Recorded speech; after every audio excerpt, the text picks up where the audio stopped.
Hello दोस्तों, कैसे हैं आप लोग। उम्मीद है आप सभी लोग अच्छे होंगे। आप सभी लोगों का एसपी क्लासेस में आप सभी लोगों का स्वागत है। अभी तक हम लोगों ने संख्या पद्धति के 1.3 एक्सरसाइज तक हम लोगों ने पढ़ लिया है। आज हम लोग एक्सरसाइज 1.4 पढ़ें, ठीक है। तो आइए चलते हैं बोर्ड पे। पहला क्वेश्चन है कि 3.765 को नंबर लाइन पे दर्शाना। कैसे दर्शाएंगे हम इस चीज को, ठीक है। तो देखिए 3.7 है, यानी 3 से आगे और 4 के बीच में कहीं संख्या होगी। तो कैसे करेंगे हम, जैसे नंबर लाइन ड्रा करेंगे, ठीक है। और यहाँ है हमारा 0, ठीक, 1 2 3 4, ठीक। तो हमारा जो है अब 3 और 4 के बीच में होगा, ठीक है। तो इसको हम 10 भाग में बांट लेंगे, ठीक। 1 2 3 4 5 6 7 8 9 10, ठीक है। 1 2 3 4 5 6 7 8 9,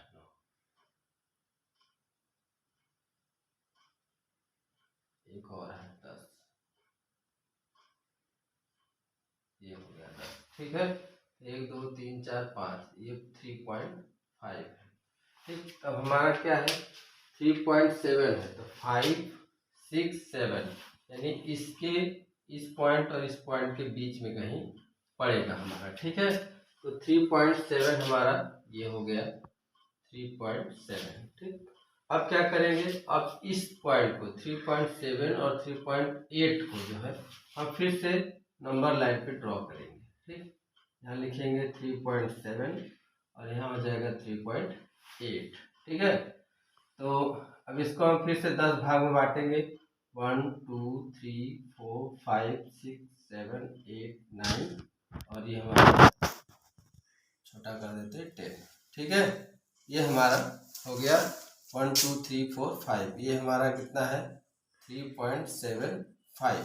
अब किस पे जाना है हमें, 3.76 पे जाना है, ठीक है। 3.76, यानी ये 75 है और ये हमारा 3.76 है और ये 3.78 है। तो अब हमें कितने जाना है 3.765, यानी कि 765। तो हमारा 765 किसके किसके बीच में पड़ेगा, इसके बीच में पड़ेगा 7 6 और 5, यानी इनके बीच में अब हमारा कहीं ना कहीं पड़ेगा। तो फिर क्या करेंगे हम, फिर एक लाइन ड्रॉ करेंगे और हम यहाँ लिखेंगे 3.76 और यहाँ लिखेंगे 3.77, सॉरी ये 77 होगा, ठीक है, 77।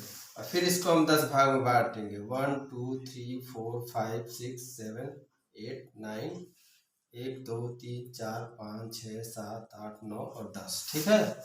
और ये हमारा 1 2 3 4 5, ये हमारा कितना रिप्रेजेंट करेगा 3.765 को रिप्रेजेंट करेगा, यानी कि ये हमारी संख्या क्या हो जाएगी नंबर लाइन पे, ये हमारा पॉइंट मिल गया 3.765।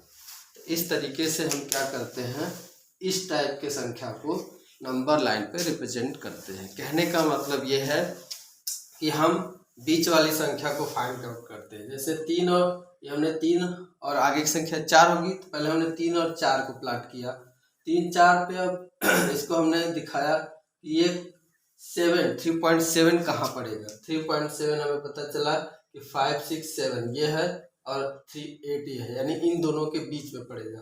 तो हमने क्या किया, फिर 7 और 8 को फिर से 10 भागों में डिवाइड कर दिया, ठीक है। 10 भागों में डिवाइड किया तो फिर हमने इसको फाइंड आउट किया कि 3.75 7 6 7 7, और 7 6 7 के बीच में है, ठीक है, ठीक। 3.75 7 6 और 3.77 के बीच में पड़ेगा। तो हमने क्या किया 3.76 और 3.77 को फिर से 10 भागों में बांट दिया। क्यों, क्योंकि आप हम सभी लोग जानते हैं कि अगर हम लिखे इकाई, दहाई, सैकड़ा 1000। तो यहाँ देखेंगे तो यहाँ 1, यहाँ देखेंगे तो 10, यहाँ देखेंगे तो 100, यहाँ देखेंगे तो 1000, ऐसे आगे बढ़ता जाता है, यानी 10 के मल्टीपल्स बढ़ते जाते हैं। तो वही काम यहाँ हुआ है, 10 के मल्टीपल को हम आगे इलेबोरेट करने जा रहे हैं, विस्तारित रूप में करते जा रहे हैं, और इस तरीके से हम 3.765 को प्लॉट कर पाए हैं। ठीक है, आई होप हमें आप लोग को समझ में आया होगा। अब हम क्या करते हैं, चलते हैं दूसरे क्वेश्चन पे। दूसरा क्वेश्चन भी सेम इसी तरीके से है। 6 बार को नंबर लाइन पे दर्शाना है, कहाँ तक, दशमलव के 4 अंकों तक, दशमलव के 4 अंकों तक, यानी कि इसको क्या लिखेंगे, 4.2626 को दर्शाना है हमें। तो सेम वही प्रक्रिया करेंगे, नंबर लाइन ड्रॉ करेंगे, 0 1 2 3 4 और 5। ठीक है, तो यह हमें पता चला कि 4 से ज़्यादा है और 5 से कम है, यानी इसके बीच में कहीं न कहीं पड़ेगा। ठीक है, तो अब क्या करेंगे, इसको हम 10 भाग में डिवाइड कर सकते हैं, 1 2 3 4 5 6 7 8 9 और 10। ठीक है, 1 2 3 4 5 ये हमारा क्या है, 4.5 है। ठीक है, 6 7 8 9 10। ठीक, तो अब क्या है, 4.2 है, तो 4.2 कहाँ पड़ेगा, 1 2, ये 4.2 हो गया, और ये वाला, और इधर ये वाला कितना हो गया, 4.3, यानी कि ये 4.2 और 4.3 के बीच में पड़ेगा। तो हमने 4.2 और 4.3 को ड्रॉ कर लिया। अब 4.2 और 4.3 को फिर से हम क्या करेंगे, 10 भागों में डिवाइड करेंगे। यहाँ लिखेंगे 4.2 और यहाँ हमारा होगा 4.3, इसको 10 भाग में डिवाइड कर देंगे, 1 2 3 4 5 6 7 8 9। ठीक है, अब 5 कहाँ पे है, अब हमें कितना, 4.26, तो 1 2 3 4 5 6, यानी कि ये नंबर पड़ा 4.26 और ये होगा 4.27, यानी इसके बीच में कहीं ना कहीं पड़ेगा। ठीक है, तो 2627। अब क्या करेंगे, इसको, इस वाले एरिया को हम क्या करेंगे, फिर ड्रॉ करेंगे, तो यहाँ लिखेंगे 4.26, यहाँ लिखेंगे 4.27, फिर इसको 10 भाग में 1 2 3 4 5 6 7 8 9। ठीक है, तो यहाँ पे कितना है, 2 है, तो 4.261 ये पड़ेगा, 4.261 ये पड़ेगा 4.262। ठीक है, अब 262 और ये हो गया 4.263। अब इन दोनों के बीच में क्या पड़ेगा, अगली संख्या पड़ेगी। ठीक है, तो फिर से हम क्या करेंगे, फिर से हम 4.262 और 4.263 को फिर से हम आगे 10 भाग में बांटेंगे, तो 1 2 3 4 5 6 7 8 9। ठीक है, इसको छोटा कर लीजिए ताकि सही लगे। अब क्या करेंगे, किस पे जाना है, 6 पे जाना है, तो 1 2 3 4 5 6, ये संख्या आपकी क्या हो जाएगी, 4.2626। इस तरीके से हम जो है क्या करेंगे, किसी भी नंबर को, रैशनल नंबर को हम क्या करेंगे, नॉन रिकरिंग, ये रिकरिंग है, टर्मिनेटिंग नहीं है, आगे बढ़ता जा रहा है, उस चीज को हम दशमलव के 4 अंकों तक, यहाँ लिखा रहेगा क्वेश्चन में कि दशमलव के कितने अंकों तक आपको नंबर लाइन पे दर्शाना है। तो ये प्रक्रिया है, इस तरीके से हम दर्शाएंगे। ठीक है, तो इस तरीके से हमारा एक्सरसाइज 1.4 समाप्त हो गया। अब आगे बढ़ेंगे हम एक्सरसाइज 1.5 पे, लेकिन उससे पहले कुछ जान लेते हैं। ठीक है, नेक्स्ट टॉपिक है वास्तविक संख्याओं पर संक्रियाएं।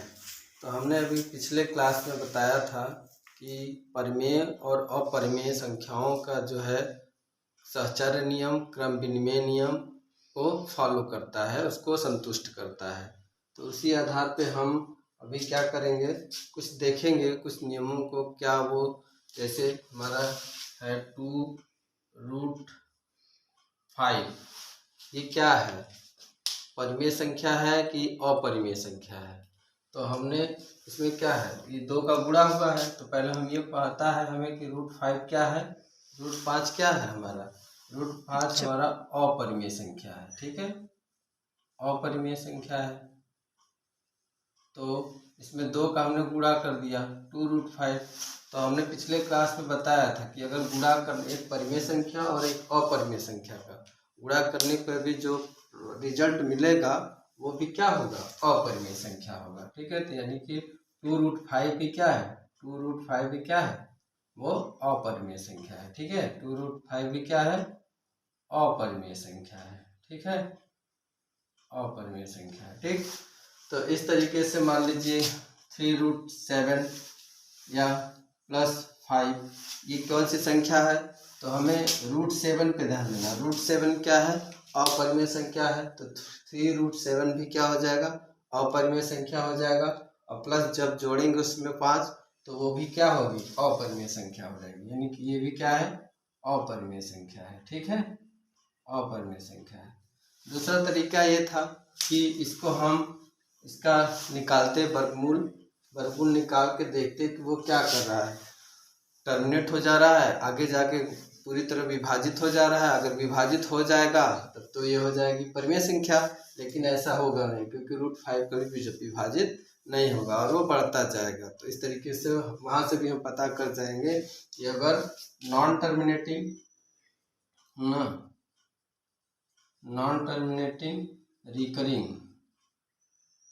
रिकरिंग है तो भी वो क्या कहलाएगा, अपरिमेय संख्या ही कहलाएगी। ठीक है, तो इस तरीके से हम ये आपको ये चीज़ें पिछले क्लास में भी बता चुके थे। ठीक है, यहाँ पे रिवीजन हो गया हम लोग का।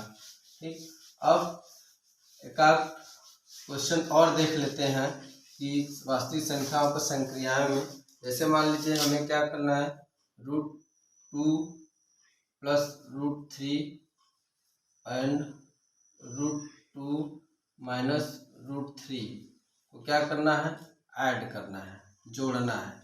ठीक है, जोड़ना है तो क्या करेंगे, इसको जोड़ते हैं, √2 धन √3 धन √2 - √3। यहाँ से क्या कट जाएगा, √3 आपस में कैंसिल हो जाएगा, तो ये √2 कितना बचेगा, 2√2 बचेगा।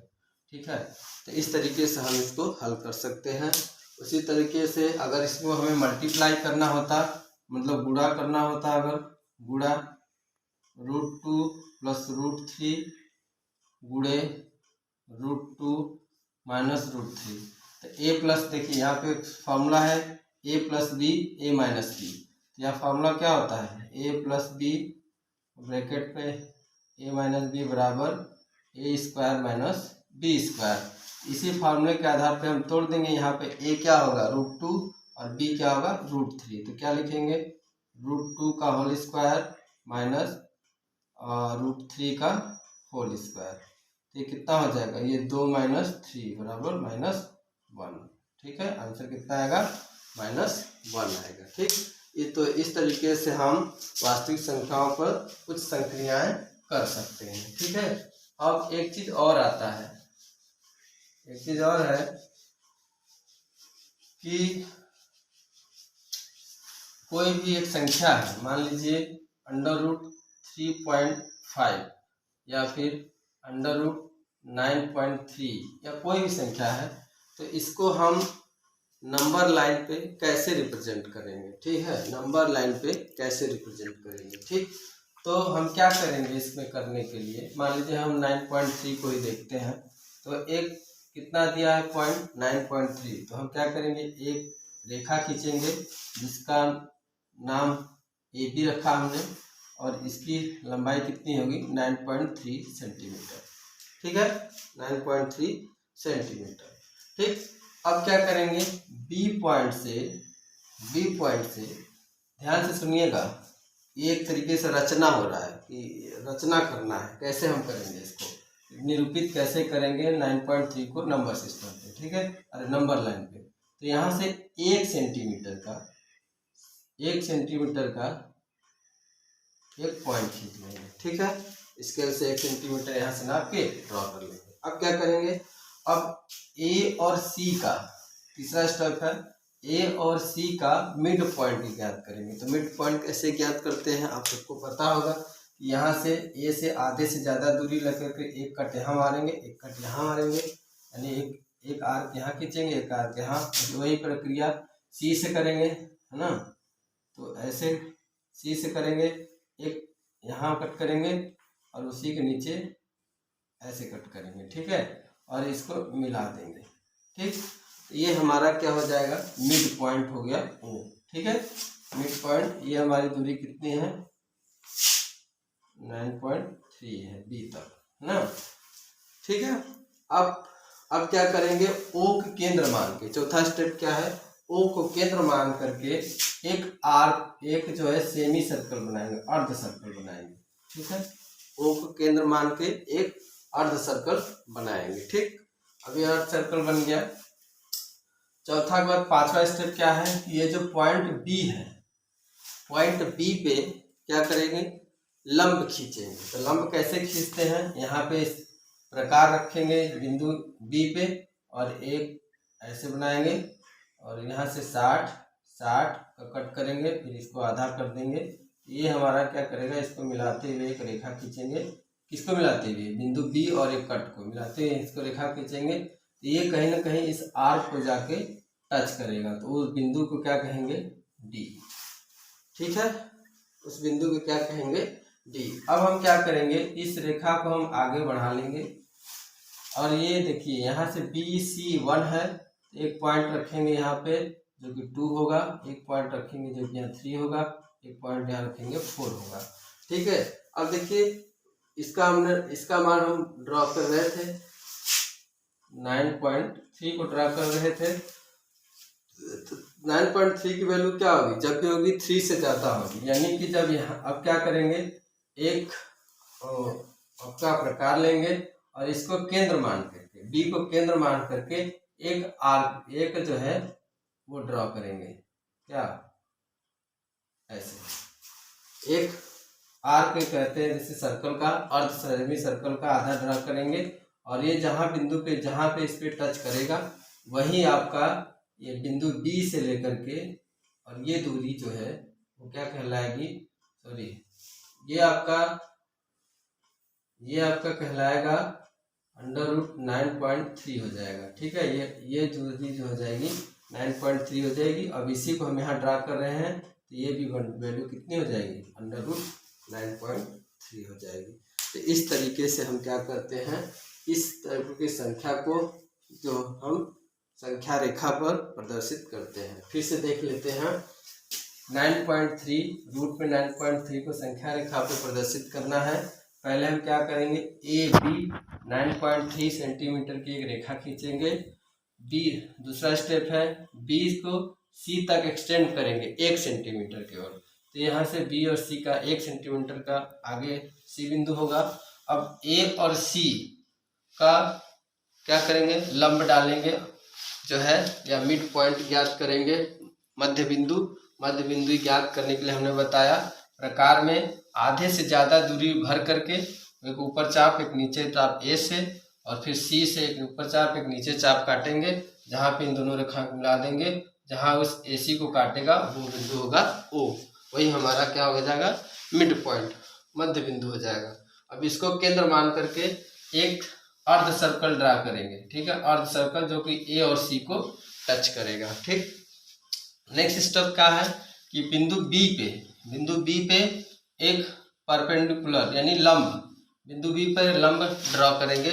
लंब ड्रॉ करने का तरीका है कि यहाँ पे हमें 90 डिग्री का कोण बनाना है। तो आप प्रकार से 90 डिग्री का कोण बनाना जानते हैं। ऐसे एक ड्रॉ करेंगे सर्कल, उसको 2 भाग में काट के इसको मिला देंगे। तो अब बी और डी जो होगा वही हमारा क्या होगा, √9.3 होगा। चूंकि अब हमें इस 9.3 को नंबर रेखा पे प्रदर्शित करना है, तो हम क्या करेंगे, बिंदु बी को केंद्र मान करके और डी जितना है उतना रेखा उसमें प्रकार में भर करके एक यहाँ से इस पे ड्रॉ करेंगे, और ये जहाँ कट करेगी वही बिंदु क्या हो जाएगी, यहाँ पे ये बिंदु मान लीजिए कोई ये डी ई है, बिंदु ई से बी की दूरी जो होगी √9.3 होगी। ठीक है, उसी तरीके से हम √3.5 को भी प्रदर्शित कर सकते हैं। ठीक है, आई होप आप लोग को समझ में आया होगा। अगर नहीं समझ में आया होगा तो कमेंट सेक्शन में लिखिएगा, मैं इस बात को फिर से अगर किसी क्लास में रिवीजन करा दूंगा। ठीक है। आगे की संक्रिया है वास्तविक संख्या पर आगे कौन कौन सी संक्रियाएं हो सकती हैं, उसमें आगे है मान लीजिए कि ए और बी दो वास्तविक संख्याएं हैं तो उनके बीच में क्या क्या हो सकता है। जैसे अंडर रूट ए इंटू अंडर रूट बी है तो इसको हम लिख सकते हैं अंडर रूट ए बी। करनी में ए इंटू करनी में बी, इसको हम लिख सकते हैं बराबर करनी में ए बी। या फिर दूसरा, अगर ऊपर एक करनी में ए अपॉन करनी में बी है, इसको हम ऐसे लिख सकते हैं करनी में ए बटे बी। ठीक है। और तीसरा है और चौथा है, तीसरा चौथा कि अंडर रूट ए प्लस अंडर रूट बी एक ब्रैकेट में और एक ब्रैकेट में under root A under root B, तो बराबर ये हो जाएगा ए माइनस बी। ठीक है। इस तरीके से कुछ संक्रियाएं दी हुई हैं। A plus under root B एक ब्रैकेट में ए माइनस बी, तो इसको लिख सकते हैं ए स्क्वायर माइनस बी। ठीक है। और पांचवा है कि अगर अंडर रूट ए प्लस अंडर रूट बी और एक ब्रैकेट में under root c plus under root d है तो इसको हम कैसे लिख सकते हैं। इसको लिखेंगे under root a c plus under root a d plus under root b c plus under root b d. इस तरीके से हम इसको हल कर सकते हैं। ठीक है। छठा है कि अंडर रूट ए प्लस अंडर रूट बी का होल स्क्वायर है तो इसको हम लिख सकते हैं A plus 2 root A B plus B. इसी तरीके से इसको भी हम लिख सकते हैं under root A minus under root B का होल स्क्वायर बराबर A minus 2 under root A B minus plus B. ठीक है। इस तरीके से कुछ ऑपरेशन है, एक सूत्र है, एक तरीके से इसको समझ लीजिए कि सूत्र है। इस सूत्र का उपयोग करके हम जो है आगे की संख्याओं को, आगे के सवालों को हल करेंगे। ठीक है। तो इसको ध्यान से देख लीजिए और लिख लीजिएगा अपनी कॉपी पर। इसको थोड़ा सा ध्यान रखेंगे तो कोई दिक्कत नहीं है। रूट ए है रूट बी है, दोनों को मल्टीप्लाई होगा तो दोनों अंडर रूट में, मतलब दोनों फिर से रूट में आ जाएगा, स्क्वायर रूट में आ जाएगा। ठीक है। इसी तरह under root A under root B. अब ऐसा है इसको दोनों तरफ से अप्लाई हो सकता है। अगर ये दिया है तो हम इस भाग में भी तोड़ सकते हैं और ये दिया है तो इसको हम इस भाग में भी तोड़ सकते हैं। उसी तरीके से अगर ये दिया है तो हम ये भी लिख सकते हैं। अगर कहीं ये दिया है और इसकी ज़रूरत है तो हम इसको भी लिख सकते हैं। ठीक है। तो इस तरीके से हम आगे के सवालों को आवश्यकता के अनुसार इन सब का उपयोग करके हल कर सकते हैं। ठीक है। तो मैं इसको मिटाता हूँ। नेक्स्ट है कि वास्तविक संख्याओं पर संक्रिया में दूसरा है, आगे है परमेयीकरण करना। यानी कि किसी कोई भी अगर संख्या है जैसे 1/√2 है तो इसका परमेयीकरण कैसे करेंगे। तो परमेयीकरण करने का मतलब है कि हम नीचे से, मतलब अंश और हर से जो है हमें अंडर रूट हटाना है, स्क्वायर रूट हटाना है, करनी में हटाना है। तो कैसे करेंगे, तो इसको हम √2 और √2 से ऊपर नीचे गुणा कर देंगे तो मान में कोई बदलाव नहीं होगा।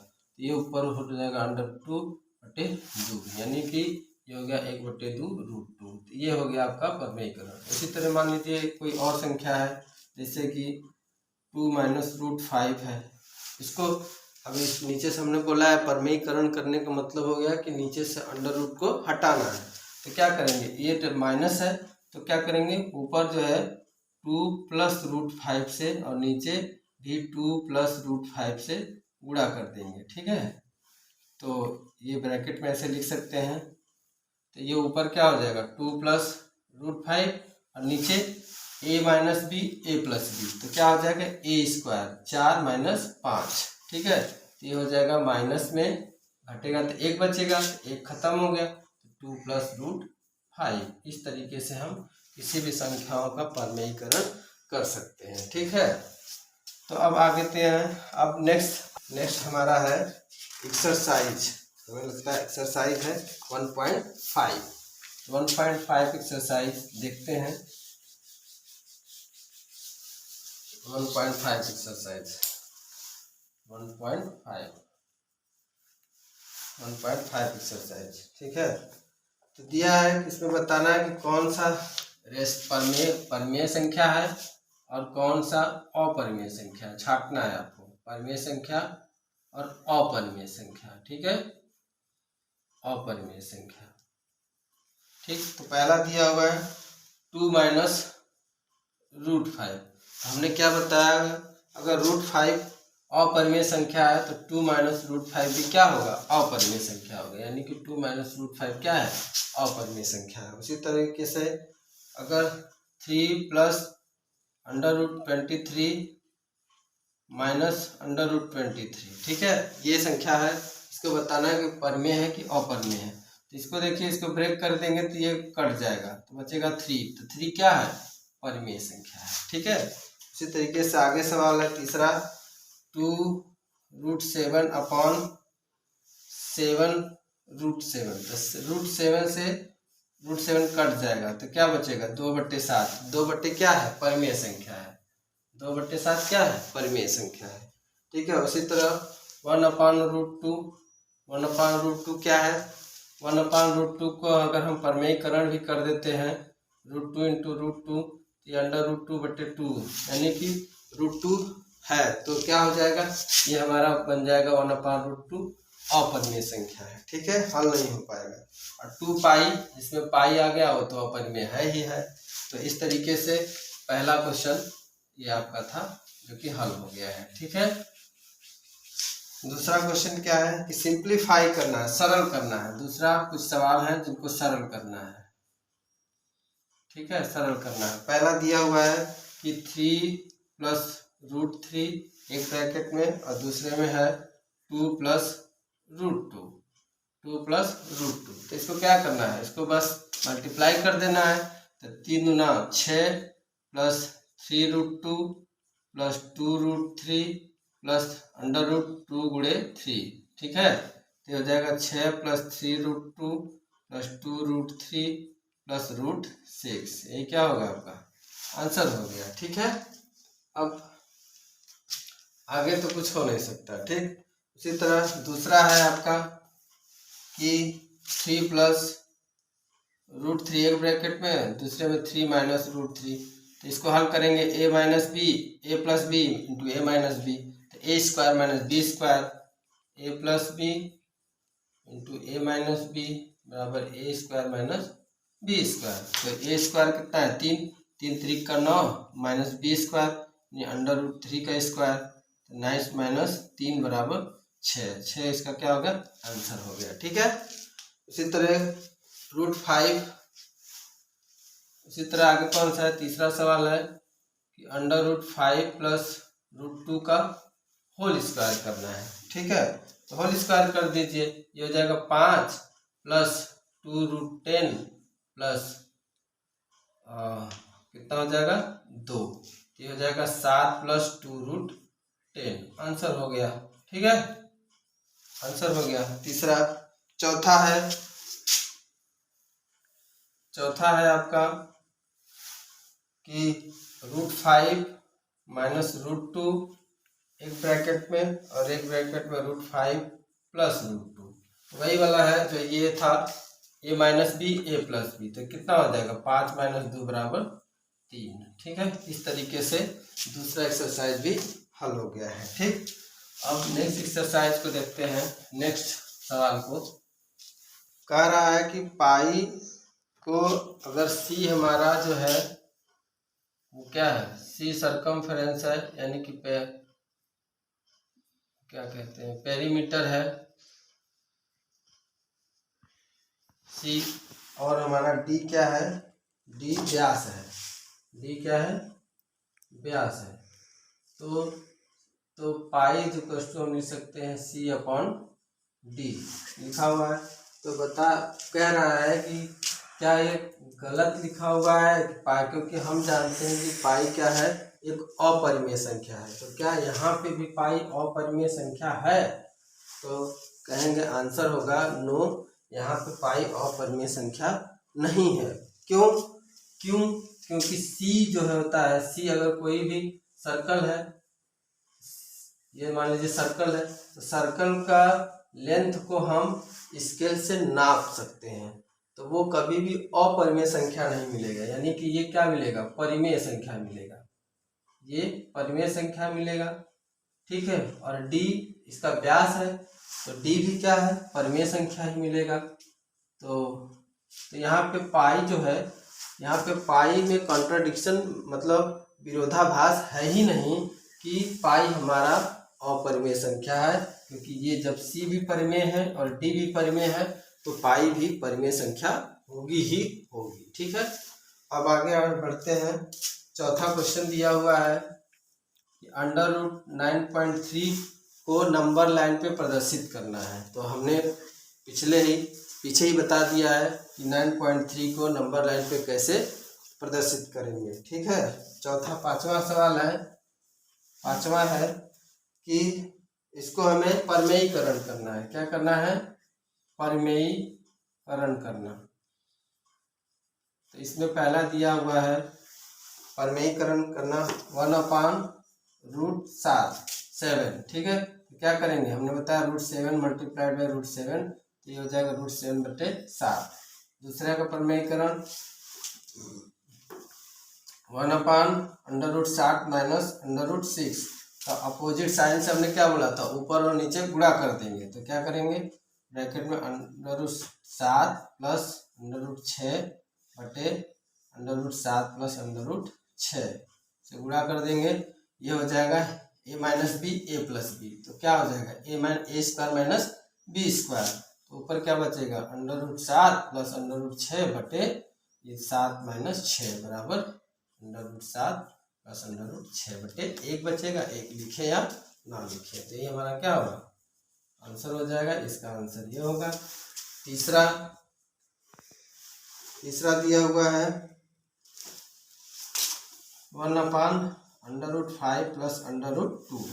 फिर वही काम अपोजिट साइन से मल्टीप्लाई कर देंगे, -√2 से मल्टीप्लाई कर देंगे ऊपर, इसी तरह √5 माइनस √2 से नीचे भी मल्टीप्लाई कर देंगे। तो सेम फिर से a प्लस बी ब्रैकेट में a माइनस बी, तो ये हो जाएगा √5 माइनस √2 बटे 5 माइनस 2। ठीक है, 5 माइनस 2, 5 माइनस 2 होगा कितना बचेगा, 3 बचेगा। इसको लिखेंगे 1/3 ब्रैकेट में √5 माइनस √2। ये हो गया आंसर। ठीक है, चौथा और लास्ट क्वेश्चन है परिमेयीकरण करने में कि 1/√7 माइनस 2। तो फिर वही काम अपोजिट साइन से गुणा कर देंगे ऊपर नीचे। ठीक है, तो ये ऊपर बचेगा 7 प्लस √7 प्लस 2, ये 7 माइनस कितना, 4, a minus b a plus b a square minus b square. ठीक है, ठीक है, तो ये हो जाएगा 7 माइनस 4, तो ये 7 में से 4 घटेगा 3 बचेगा, तो 1/3 √7 प्लस 2। ये हो गया आंसर। इस तरीके से आपका एक्सरसाइज 1.5 भी समाप्त हो गया। अब आगे की कक्षा में हम लोग आगे की क्लास में इसके आगे की एक्सरसाइज को हल करेंगे। आगे हम लोग को इस चैप्टर में, संख्या पद्धति के इस चैप्टर में वास्तविक संख्याओं के लिए घातांक नियम को पढ़ना है। ठीक है, तो क्या है कि हम a⁴ कुछ ये 4-5 रूल है, इसको हमें याद रखना है। कौन कौन सा, पहला, कोई भी संख्या a⁴m इंटू a⁴n है तो वो हो जाएगी a⁴mn। कहने का मतलब है घात आपस में क्या हो जाएंगे, जुड़ जाएंगे। जब क्या बेस, ये जो बेस होता है आधार बराबर है तो।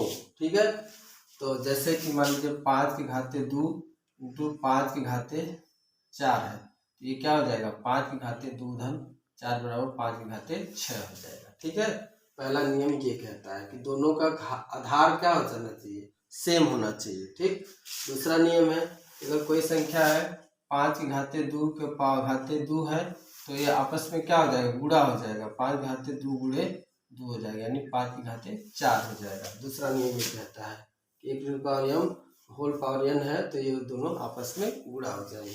तीसरा नियम क्या कहता है, अगर कोई संख्या है 5 की घाते 8 और इधर है 5 की घाते 3।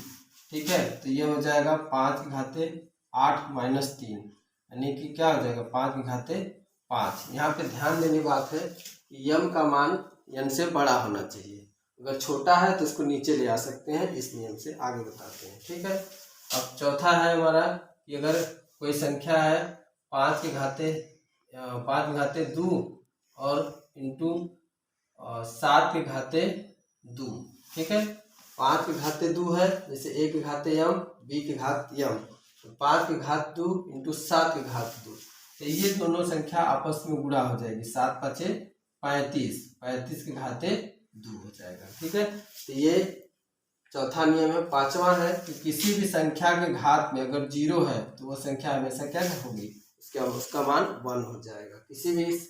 किसी भी संख्या के घात अगर 0 है तो उसका मान 1 हो जाएगा। ठीक है, और एक है लास्ट वाला, अगर 5 की घाते 3 है, ठीक है, तो ये ऊपर जाएगा तो 1 की घाते माइनस n हो जाएगा, यानी इसको हम लिख सकते हैं 5 घाते माइनस 3। और जस्ट उल्टा भी हो सकता है, अगर ये घात -3 है तो इसको प्लस में लिखना होगा तो नीचे ले आएंगे। तो ये हमारा कुछ घातांक नियम है जिसको कि हमें याद रखना है। इसी के आधार पे हमारे आगे की एक्सरसाइज है, तो आइए हम उसको हल करते हैं। ठीक है, 1.6 एक्सरसाइज 1.6 का पहला क्वेश्चन हमारा दिया हुआ है कि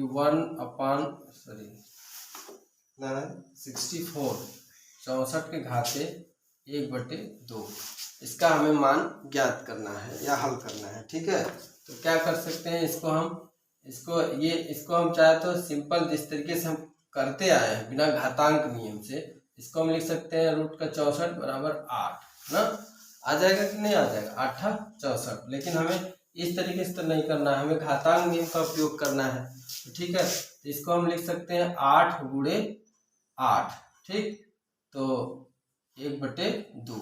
ठीक है, तो इसको हम क्या लिख सकते हैं, 8 की घाते 2 घाते 1/2। अब क्या हो गया, 1 की घाते 2 m और n, तो ये क्या हो जाएगा 8 की घाते 2 गुणे 1/2, 2 से 2 कट जाएगा, यानी 8 घाते 1 बराबर 8। ये किस नियम से हुआ है, 1 घाते m घाते n होगा तो क्या होगा 1 घाते m इंटू n हो जाएगा। तो इसका मान कितना आ गया, 8 आ गया। ठीक है, इस तरीके से हल करेंगे। अब दूसरा और सवाल है, हल करिएगा। दूसरे में देखते हैं कोई ऐसा सवाल जिसको हल करते हैं। यह है 16 की घाते 3/4। ठीक है, तो 16 का हम क्या करेंगे, प्राइम फैक्टराइजेशन कर लेंगे, तो 2 दूनी 4 दूनी 8 दूनी 16। ठीक है, देखिए 2 दूनी 4 दूनी 8 दूनी 16, यानी इसको क्या लिख सकते हैं 2 के घाते 4, 2 के घाते 4 के घाते 3/4। तो फिर से वही वाला सूत्र लगेगा, तो 2 के घाते 4 गुणे 3/4, तो 4 से 4 कैंसिल हो जाएगा, ये बचेगा 2 के घाते 3, तो ये कितना हो जाएगा 2 के घाते 3 8 हो जाएगा। इसका भी आंसर 8 ही आ गया। ठीक है, अब मान लीजिए तीसरा सवाल का कोई भी एक सवाल में कर दे रहा हूँ, अगर बाकी किसी सवाल में आपको समस्या होगी तो आप हमें कमेंट सेक्शन में लिखिएगा, हम उसका आंसर वहीं पे दे देंगे। ठीक है, तो नेक्स्ट सवाल है, मान लीजिए कि 1/3 का पावर 3 का 7। ठीक है, ये सवाल है, इसको हल करना है। तो हम क्या कर सकते हैं, इसको हमने क्या बताया है कि घात आपस में क्या हो जाते हैं, गुणा हो जाते हैं। तो 1/3 के घाते, तो इसको लिख लीजिए इसे 3 के घाते -3 गुणे 7, तो हो जाएगा 3 के घाते -3 गुणे 7 बराबर 3 के घाते -21। तो इसको लिख सकते हैं 1/3 के घाते 21, आंसर हो गया। ठीक है, इस तरीके से हम हल कर सकते हैं। ठीक है, तो इस तरीके से आप सवाल को हल करिएगा। जिस किसी में भी अगर दिक्कत आएगा तो हम आपको कमेंट सेक्शन में ही आंसर लिख के बता देंगे कि कैसे हल करना है। ठीक है, तो इस तरीके से हमारा आज जो है नंबर सिस्टम संख्या पद्धति का ये पाठ समाप्त होता है। इस पार्ट से संबंधित अगर कोई भी समस्या हो आप लोग को तो हमें कमेंट सेक्शन में लिख के दीजिएगा, हम उसका वीडियो बना करके आपको प्रेषित कर देंगे, आप उससे उसका सलूशन प्राप्त हो जाएगा।